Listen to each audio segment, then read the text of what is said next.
دیکھیے اس طرح ڈسپینسر اور کئی لوگ اس طرح کے مطلب کھول کے بیٹھ جاتے ہیں، ان کے پاس اس کی پراپر تعلیم ایجوکیشن نہیں ہوتی، تو ان کا اس طرح کھول کے بیٹھنا بالکل حرام، ناجائز، گناہ، اور ان کی آمدن بھی جائز نہیں ہے۔ اب لازمی بات ہے یہ آپ کے گھر میں زبردستی آ کر والد صاحب کو ڈرپس نہیں لگا کر گئے، بلکہ یہ آپ کے فیملی ڈاکٹر کی طرح تھے، تو آپ نے بلایا تو وہ آئے۔ سمجھے بات کو؟ آپ نے ایک ڈرپ لگوائی، پھر دوسری بھی لگوائی، تیسری بھی لگوائی، تو آپ نے لگنے دی ہے تو اس نے لگائی ہے نا، کوئی زبردستی تو نہیں لگائی۔ تو اس میں صرف ان کا قصور نہیں ہے۔ آپ کو جب پتہ ہے کہ یہ کامل ڈاکٹر نہیں ہے تو آپ کیوں اس کو بلا رہے تھے، اور آئندہ کیوں بلائیں گے اس کو؟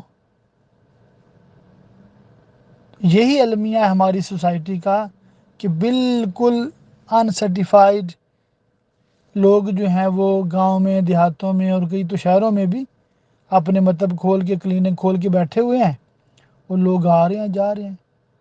اکثر لوگ ٹھیک ہو بھی جاتے ہیں، وجہ اس کی یہ ہے کہ اکثر وہی ایک مطلب ریگولر ہوتی ہے نا امراض، بھی یہ موسم ہے تو یہ مرض چلنا ہے، تو اس میں یہ دوا دینی ہے، ان کو بس اتنا ہی پتہ ہوتا ہے۔ اب ہر مریض کی صحت کے لحاظ سے اس کی دوا بدلنا یہ ان کو پتہ نہیں ہوتا۔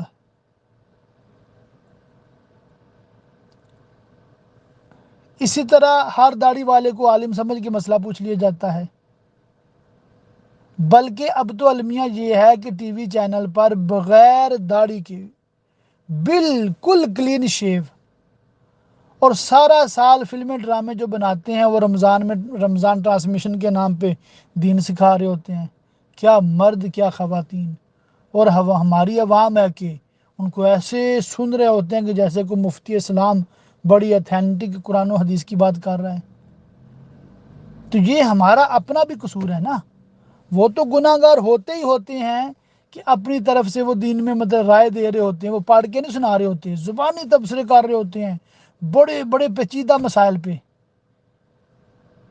جی میں یہ سمجھتا ہوں اسلام یہ کہتا ہے، تو قصور ہمارا اپنا بھی ہے۔